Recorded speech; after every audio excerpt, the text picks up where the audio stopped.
कारण नसताना जिथं नाही तिथं तोंड खुपसतो, वाढतं तुझ्या गळ्यात घालाव्या चापलाच्या माळा.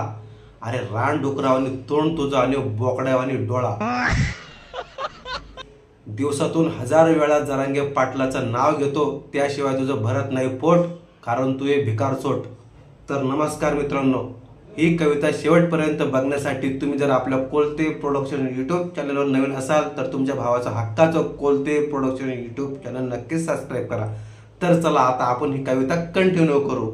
पाळलेला कुत्रा आहेस तू गुन्ह्या, तू हड्डी फेकल्यावर तू कुणाच्याही अंगावर टाकायला बसला गुलाल.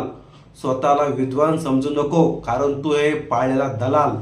तुकडा टाकल्यावर हड्डी फेकल्यावर तू एवढा भुकतो कधी कधी. भुकता भुकता एक दिवस तू मुच्छिन चड्डीमध्ये. सकाळ संध्याकाळ दुपार कधी नुसता करतो चाळे येडे, आणि पाहतो जुलोबीकडे आणि मागतो पेढे.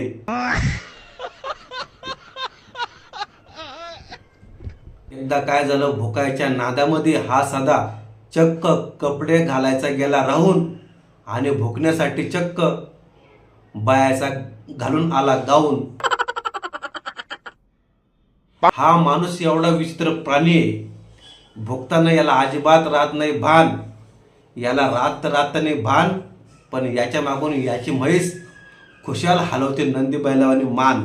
हा याला आणि याची म्हैस स्वतःला विद्वान समजते, स्वतःला समजते खतरा, पण हे निव्वळ येण्याची जत्रा.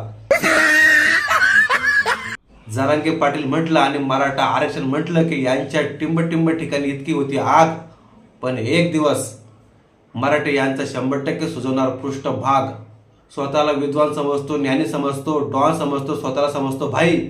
पण खरं सांगायचं म्हटलं की गाढवात आणि याच्यात अजिबात फरक नाही. सारखं मराठा आरक्षण आणि जरांगे पाटलाच्या नावानं मारतो बोंब, आणि मारता मारता बोंब एखादा दिवस उंजळून तो मुळ्याचा कोंब. तर फायनली ही कविता तुम्हाला कशी वाटली भावांनो, कमेंट बॉक्समध्ये नक्की कळवा. धन्यवाद.